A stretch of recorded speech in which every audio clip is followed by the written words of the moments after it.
ನಮಸ್ಕಾರ. C9 ಕನ್ನಡ ಸುದ್ದಿವಾಹಿನಿಗೆ ಸ್ವಾಗತ. ನಾನು ನಿಮ್ಮ ಯಶೋಧ. ಸಮಾಜ ಕಲ್ಯಾಣ ಇಲಾಖೆ ಮತ್ತು ಪರಿಶಿಷ್ಟ ವರ್ಗಗಳ ಕಲ್ಯಾಣ ಇಲಾಖೆಯಿಂದ ಕುಡ್ಲೂರು ಗ್ರಾಮದಲ್ಲಿ ಸಭೆ. ದಿನಾಂಕ 14 ಮೇ 2024ರಂದು ಸಮಾಜ ಕಲ್ಯಾಣ ಇಲಾಖೆ ಹಾಗೂ ಪರಿಶಿಷ್ಟ ವರ್ಗಗಳ ಕಲ್ಯಾಣ ಇಲಾಖೆಯ ಅತಿ ಮಹತ್ವದ ಯೋಜನೆಯ ಒಂದು ಜಿಲ್ಲೆಯ ಪರಿಶಿಷ್ಟ ಶಾಲೆಗಳಿಗೆ ಪ್ರತಿಭಾನ್ವಿತ ಪರಿಶಿಷ್ಟ ಜಾತಿ ಹಾಗೂ ಪರಿಶಿಷ್ಟ ಪಂಗಡದ ಬಾಲಕ ಬಾಲಕಿಯರಿಗೆ ಅರ್ಜಿ ದಾಖಲಿಸಲು ಜಾಗೃತಿ ಮೂಡಿಸಲು ಯಾದಗಿರಿ ತಾಲೂಕಿನ ಕುಡ್ಲೂರು ಗ್ರಾಮದ ಸರ್ಕಾರಿ ಹಿರಿಯ ಪ್ರಾಥಮಿಕ ಶಾಲೆಯಲ್ಲಿ ಸಭೆಯನ್ನು ಆಯೋಜನೆ ಮಾಡಲಾಗಿತ್ತು. ಈ ಸಂದರ್ಭದಲ್ಲಿ ಯಾದಗಿರಿ ಎಸ್ಟಿ ಮತ್ತು ಎಸ್ಸಿ ಹಾಸ್ಟೆಲಿನ ಸೂಪರಿಂಟೆಂಡೆಂಟ್ ಆಗಿರುವ ಶ್ರೀಹರಿ ಗಂಟಿ ಬಾಡಿಯಾಳ್ ಅವರು ಸಮಾಜ ಕಲ್ಯಾಣ ಇಲಾಖೆ ಹಾಗೂ ಪರಿಶಿಷ್ಟ ವರ್ಗಗಳ ಕಲ್ಯಾಣ ಇಲಾಖೆಯ ಅತಿ ಮಹತ್ವದ ಯೋಜನೆಯ ಒಂದು ಜಿಲ್ಲೆಯ ಪ್ರತಿಷ್ಠಿತ ಶಾಲೆಗಳಿಗೆ ಪ್ರತಿಭಾನ್ವಿತ ಪರಿಶಿಷ್ಟ ಜಾತಿ ಹಾಗೂ ಪರಿಶಿಷ್ಟ ಪಂಗಡದ ಬಾಲಕ ಬಾಲಕಿಯರಿಗೆ ಅರ್ಜಿ ಸಲ್ಲಿಸಲು ತಿಳಿಸಿದರು ಹಾಗೂ ಮಕ್ಕಳೊಂದಿಗೆ ಚರ್ಚೆ ಕೂಡ ಮಾಡಿದರು. ಈ ಸಂದರ್ಭದಲ್ಲಿ ಶಾಲೆಯ ಮುಖ್ಯ ಗುರುಗಳು ಮತ್ತು ಊರಿನ ಗಣ್ಯಾತಿ ಗಣ್ಯರು ಭಾಗಿಯಾಗಿದ್ದರು. ವರದಿಗಾರರು ಅರುಣ್ ಕುಮಾರ್ ಜೇಗರ್ ಗುರುಮಿಟ್ಕಲ್. ಸರ್ಕಾರಿ ಮೆಟ್ರಿಕ್ ನಂತರದ ಬಾಲಕ ಶಾಲೆಯ ಎಸ್ಟಿ ಯಾದಗಿರಿ ಇವತ್ತು ಕುಡ್ಲೂರು ಗ್ರಾಮಕ್ಕೆ ಬಂದಂಥ ಕಾರಣ ಏನೆಂದರೆ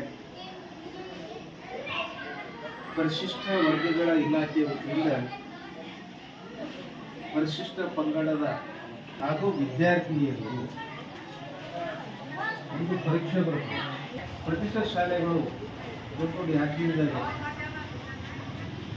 ಒಳ್ಳೆ ಸೌಲಭ್ಯತಕ್ಕಂಥ ಸ್ಕೂಲ್ಗಳಲ್ಲಿ ಒಂದು ಅಡ್ಮಿಷನ್ ಆಗಿದೆ.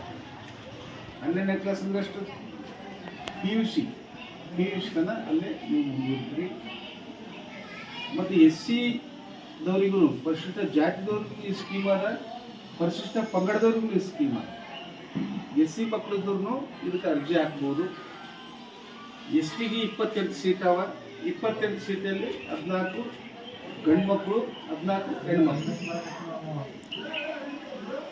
5ನೇ ತರಗತಿ ಪಾಸ್ ಆಗಿರಬೇಕು. ಪರಿಶಿಷ್ಟ ಜಾತಿ ಅಥವಾ ಪಂಗಡಕ್ಕೆ ಸೇರಿದವರಾಗಿರ್ಬೇಕು. ನೀವು ಎಕ್ಸಾಮ್ ಬರೀತೀರಿ, ಯಾರ್ಯಾರು ಬರೀತೀರಿ?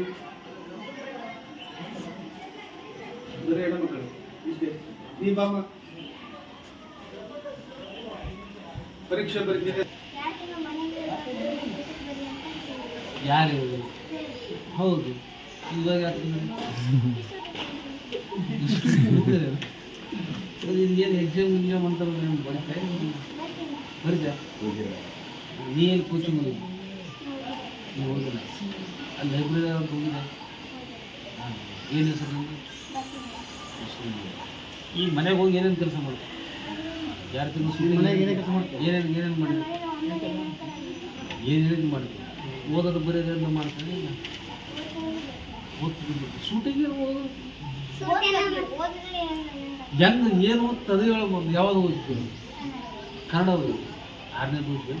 ಈಗ 5ನೇ ಪಾಸ್ 6ನೇ ಪುಸ್ತಕ ಆಗಿ ಮತ್ತೆ ಎಕ್ಸಾಮ್ ಬರ್ತದೆ. ಓದೋದು ಬುಕ್ ಇದ್ರೆ ಓದ್ತೀವಿ. 6ನೇ ಪಕ್ಕ. ಮತ್ತು ಏನು ಓದ್ತೀವಿ? ಮತ್ತು 5ನೇದು ಏನು ಓದ್ತೀವಿ?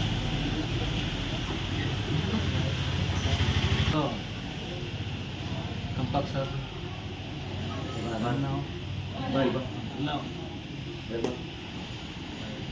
ಈಗ ಮುಂದೆ ನೀ ಏನಾಗ್ಬೇಕಂತ ಮಾಡಿದ್ವಿ? ಟೀಚರ್.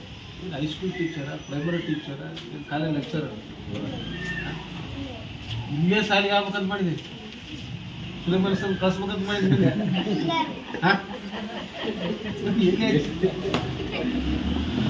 ಹೈಸ್ಕೂಲ್ ಆಯ್ತೆ, ಕಾಲೇಜ್ ಆಯ್ತು. ಕಾಲೇಜ್ ಲೆಕ್ಚರರ್ ಆಯ್ತು. ಏನೊಂದು ಬರುತ್ತೆ ಬರ್ತೆ. ಮನೇಲಿ ಏನು ಕೇಳ್ತೀನಿ? ಇಂಟ್ರೆಸ್ಟ್ ಆಗುತ್ತೆ ಹೇಳು. ಮನೆಗೆ ಲೆಫ್ಟ್ನಾಗ ಬರೋದು ಅಂಥ ಸಾಲಿಗೆ ಯಾರನ್ನ ಸೇರಿಸ್ಬೇಕು? ಪ್ರತಿಭಾವಂತ ವಿದ್ಯಾರ್ಥಿಗಳು ಸೇರಿಸ್ಬೇಕು. ನೀನು ಆಯ್ಕೆ ಆದ್ರೆ ಹೋಗ್ತೆ ಮುಂದೆ ಏನಾಗಬೇಕು? ಏನು ಆಸೆ ಇದೆ?